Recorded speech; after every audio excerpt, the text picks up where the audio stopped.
If you are a frontal and or wig wearer, you're going to want to watch this video. I think you're going to find it very informative when it comes to taking care of that wig and or frontal. So before you all dive into this video, make sure you thumbs me up, subscribe, and share this video so that other people can see it. And yeah, let's jump straight into it. I've had so many people come to me and get wigs made, and then probably 4 days in question why they even made the decision to do that. When it comes to wigs and or frontals, I'm just gonna use them, or I hope it's implied that they're practically the same thing in this video. But when it comes to them, you have to take care of them a certain way in order for you either to have that frontal last you more than 6 months and or longer if possible, but also so that you get a nice use out of that frontal, meaning it styles the same way that it used to, it smells the same way that it used to, and it flows the same way that it's supposed to when you first wore it. The biggest thing that people discuss when it comes to frontals is hashtag what lace. We all want that frontal that looks like that hair is growing directly from our scalp and nobody can tell us otherwise. They can't tell us we weren't born with that hair. Well, I'm here to tell you that sometimes hashtag what lace isn't the best thing for you or your frontal. What I mean by that is the for you part is if you are rough on hair, hashtag what lace is not for you. Why? Because as mentioned in my previous video, that hair will begin to shed. And if you plucked the business out of your hair, I'm going to try and insert a clip of a frontal or a wig that I made. It was a wig that I made, and I'm telling y'all, you couldn't tell me anything. That wig was plucked, bleached, and tamed to perfection, baby. Like, it looked bomb, and so many people in my family were like, we want that exact look. And once they got it, their head, like that hair fell off because the hair sheds. So if you are rough with frontals, what you want to do is you want to pluck it. Like, you want it to look natural, but you want your hairline to be, I'm not going to say too full, but fuller than normal, so that eventually with wear and time, as those hairs begin to shed, that frontal begins to look more natural. So try not to pluck, but try not to over pluck that hair. I hope this helps a lot of people out there who have balding frontals. Like the one that I have on, it was bald, y'all. Like, I'm going to also insert a clip of that. It was terrible. I mean, it is bald, but I did some things to it in order for it to get back to to this. So it looks better now. But yeah, you want it to, those hairs to fall off, which they will do, but you don't want them to shed with ease in the beginning. You basically don't want to only get a 3 months wear time out of that frontal, because like I said, that frontal will begin to rub as you sleep and you move and you just go about your day as usual. It will begin to shed. So yeah, we want to decrease that. Now, baby hairs. A lot of people don't like them. I like them, and the reason being, and I mentioned this in my other videos that I was going to talk about this. You want to have baby hair. You don't have to.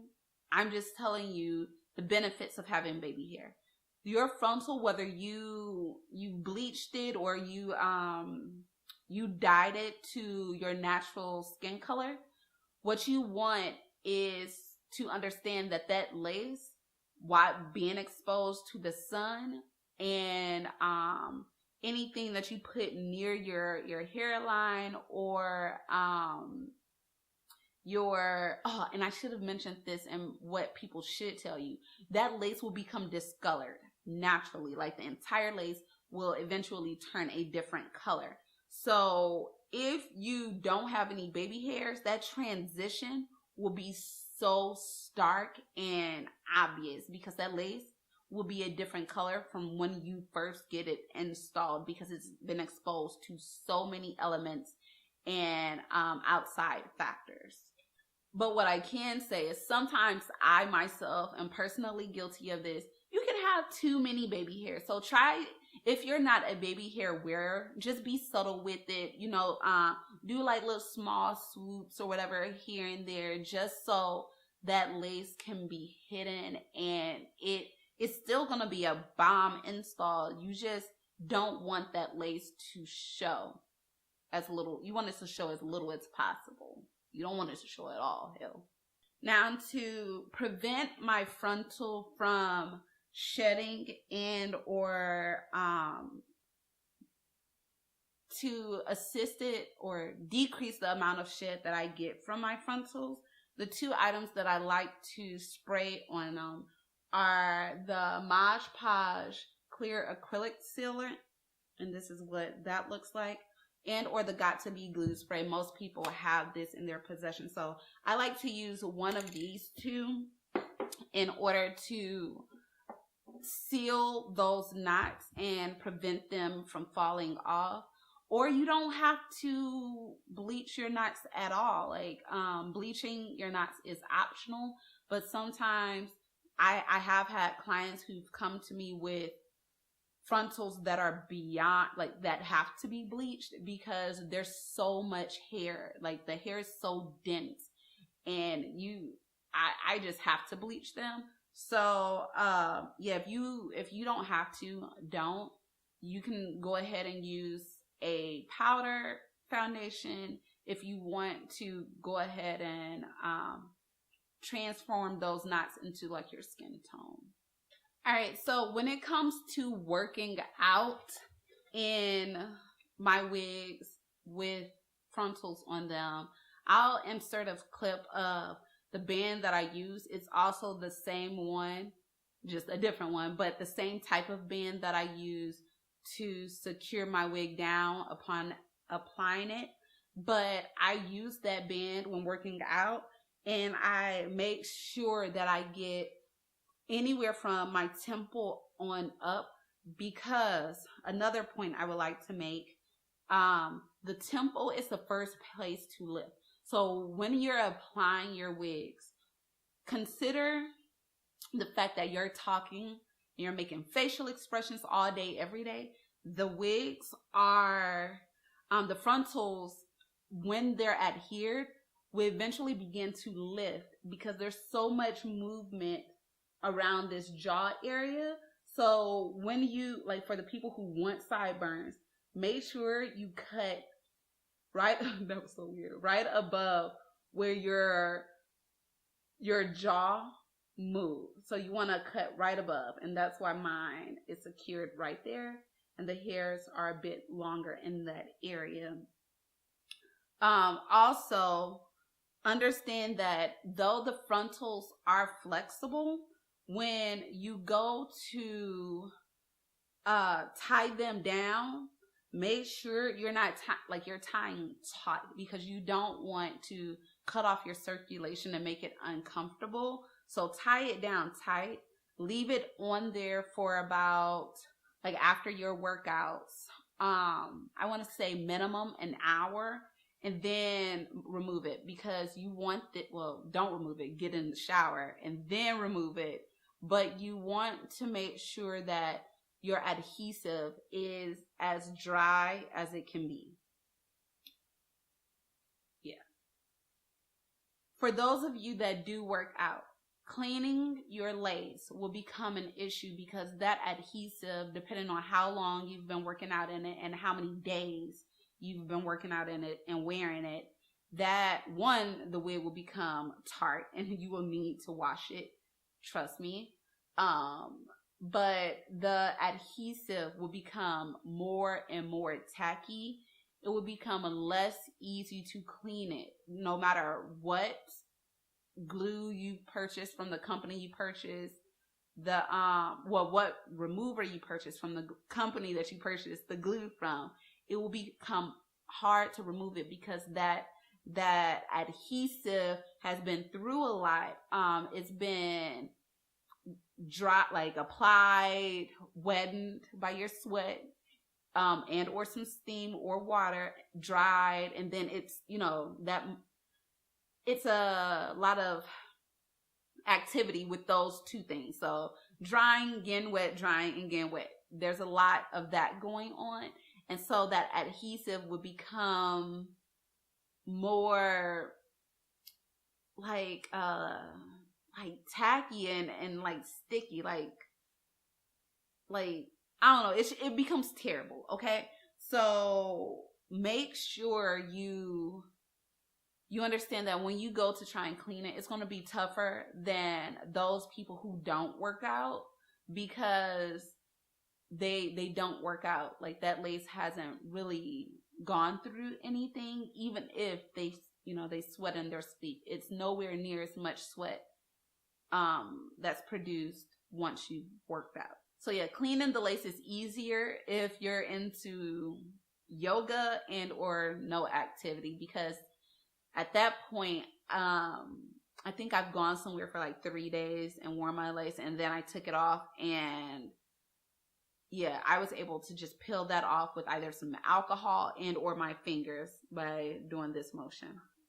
All right, at night, like I said, you want to secure your frontal down as much as possible if you're going to sleep in it.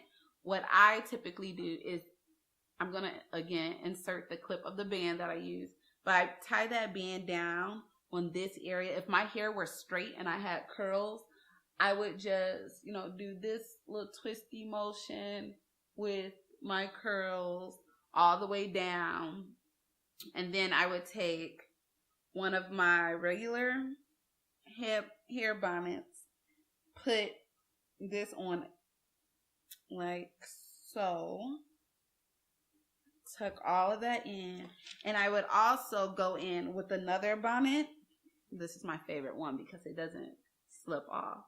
But I would go in with this bonnet and make sure that my the hair is tucked all the way in. Sometimes I have night sweats because it gets so hot in here. That's probably TMI. But I don't want any sweat to get on my hair. And or I also want to make sure that my frontal is free from any sweat also. And that I'm wearing a satin cap so that my frontal isn't going through the motions of rubbing against my pillow, which I don't have a satin protective covering on my pillow, but I protect my frontal and my wig hairs the same way I would my natural hair. Now, I know a lot of people apply foundation, whether it's powder or liquid foundation, to their frontals so that they blend in flawlessly. I would advise against that. If you had to use one of the two, I would say foundation powder, and that's because the powder is less likely to seep into your hair, because you don't want that foundation sitting on your hair the same way you wouldn't want it sitting on your face at night. So what I would suggest is going out or like searching online for skin tone wig caps. Like, I have clients that are of a deeper brown skin tone, like a medium skin tone and or light, and then they have one lighter than this, but I used all of those up. So yeah, try to find wig caps or stocking caps that are your skin tone or close to your skin tone. And if you need to apply a little of some foundation, apply powdered foundation, because it's more realistic than the liquid foundation, and that liquid foundation can bleed everywhere. Another thing I want to mention, and I know this video is jumpy and all over the place, but I feel like these are some helpful tips for everyone. But the lace, after some wear wear time, that lace will begin to lift. If you're not doing some of the steps or taking some of the steps that I've mentioned. But yeah, that lace will begin to lift. And once it lifts, either let it lift on its own or take it off. What you don't want to do is, once it begins to lift, trying to move it back up, especially if it's pulling back, pulling it back up. You don't want to do that because you're adding more attention to your hairline, and essentially that may cause you to lose some of your hairs. So either take it off and reapply it, or just let it lift the way that it wants to. But if you feel any pulling and or tension around your hairline, take it off immediately and contact your stylist. I think it's imperative I'm probably going to include clips of me doing some of the next things that I'm mentioning, but since this wig that I'm wearing, it's like one of my favorite wigs, y'all. I think I've had this wig for well over a year now. It's definitely one of my favorites. So with that being said, it naturally shed on me, and I was missing so many hairs around my hairline. I'm going to definitely expose that to you all, because it was bad, y'all. It was bad, especially because it's curly hair and it tangles. And so I lost a lot of hair with this. Like, it was a nice chunk because it sheds. So with it shedding, what I want you all to know is, when wearing your wigs and you are applying them, apply and adjust your wigs with the pads of your fingers. So these areas, not like by pinching them and adjusting them. You want to go underneath the wig and adjust. That way you're not pulling at the hairs that are on your hairline. You're adjusting it. You're adjusting it properly and then placing it. Also, when it comes to the hairline, whatever you do, don't cut your lace directly at the hairline. And I'm going to go and grab a wig so I can demonstrate to you all what I mean by this. All right, here is a wig that I made for a client.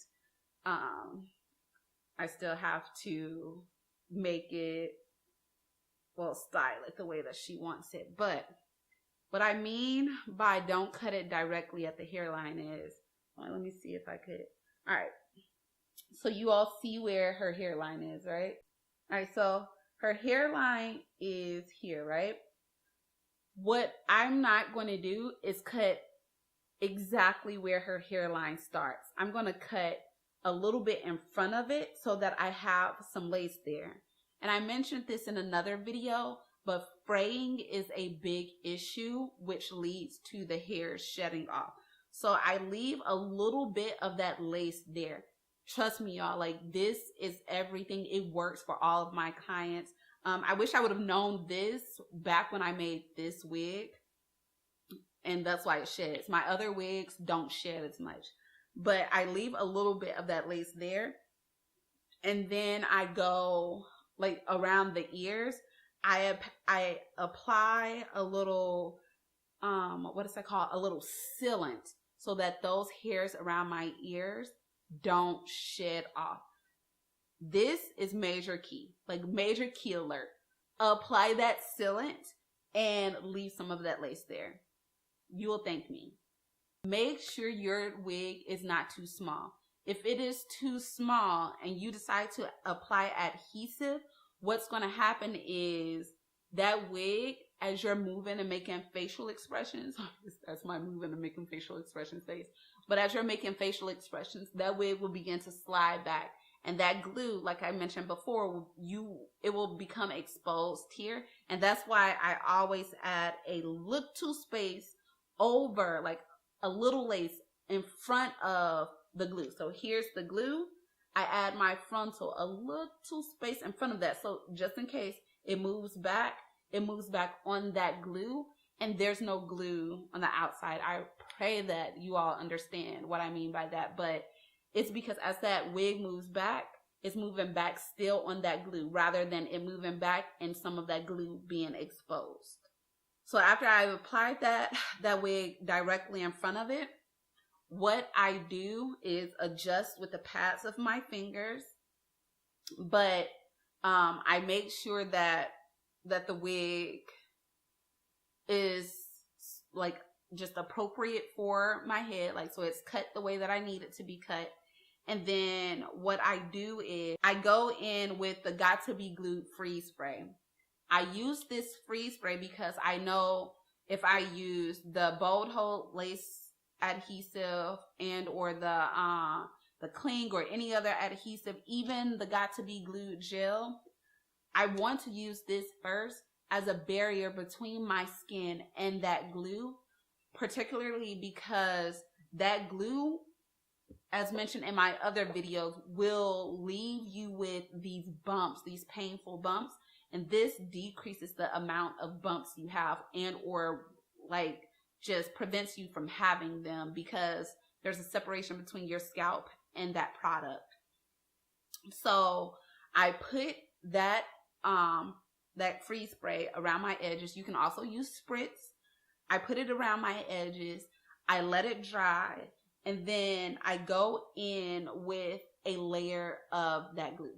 Now, it's important that after each layer, depending on the company that you purchase your product from, you follow the instructions. So with each layer, I make sure to go in with a thin coat. Each time, a thin coat. I'll put like little dots on my head and then I'll smooth it out. And I make sure that there is no lumps at all. Like I know some people are like, oh, you can go in and put powder on it later. No, you want it to be right the first time only. Like make sure it's done right the first time. So I go in with that clear glue. I be sure to smooth it out with a clean finger because you all know I make sure, like in my videos, I make sure I go in with that some alcohol, and I only use 91% alcohol. You don't want to use anything less than this. You could probably use something higher, but at minimum, I use that. I clean my finger, go in and I apply the second coat, and they dry fast. Like they turn clear super fast. So I go in, let it clear up. Once it's clear, whether I'm using the Got to Be glue or another company's adhesive, I make sure it's clear. I apply my next layer, and I apply my next layer. I do 3 or 4 layers depending on what the company suggests. I let it dry, and then I'll wait 7 minutes minimum, sometimes 10, depending on whether or not I feel like it's a lot of product there. So 7 minutes at minimum, 10 max, and then I go in like an inconspicuous space and I make sure it's tacky, but it has to be like the right amount of tacky, not too tacky to where it will seep through my lace, but tacky enough that I know my lace will sit on it and it'll adhere the way I want it to and it doesn't move. So I do that. I wait 7 or 10 minutes and then I'll go in, finger pads, and I'll apply that lace to my head, and I'll go in either from ear to ear, or I'll start directly in the front of my hairline. But because this frontal is cut a different way from my other frontals, I have to start with this side of my head first, or this side. So after that is done, what I like to do is go in and massage that hair in, and I make sure it's massaged in, and I move any baby hairs or any stray hairs out of my way, and I take my wrap and I wrap my hair down for 10 minutes if I have time. Most of the time in my other videos, I didn't have the time. I was going somewhere, but this time I took the time to tie it down for minimum 10 minutes. If you can do longer, great. It looks it looks better. But it not only flattens the hair, but it secures the lace to that glue and or gel. It secures it to that. You also don't have to use glue or gel. You can use just this freeze spray or some spritz.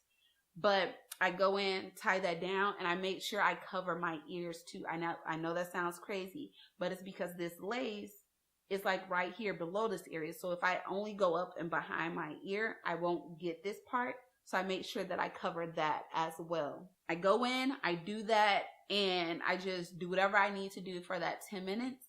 And then afterward, I would take it off. If your lace has shed, if it has not shed, then you could just go straight into styling.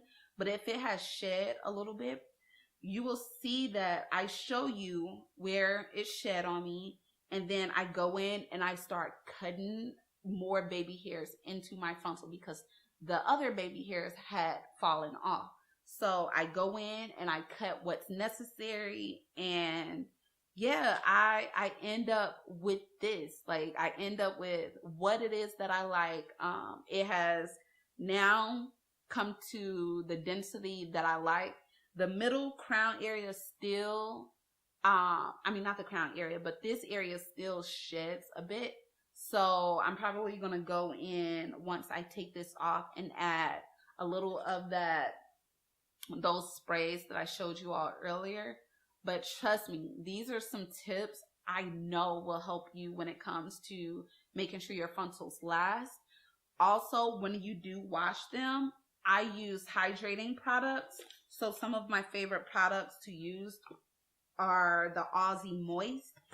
And you know what? I'll just show you the rest in my how to clean your frontal video. But I definitely go in those. I use those to make sure that my frontals stay hydrated because they are bleached. And you want those knots to stay moisturized. I'm just letting y'all know what it is that I do. So yeah, hopefully this video helps you all. I really enjoyed making it. The sun has finally decided to leave me for a bit. So yeah, like I said, thumbs up this video. If you all have any suggestions for anyone else or even myself, I'm happy to learn something new. Go ahead and drop that info in the bottom bar and the comment section. And yeah, let's get a discussion started. Like, comment, and share this video. And until next time, I will see you all later.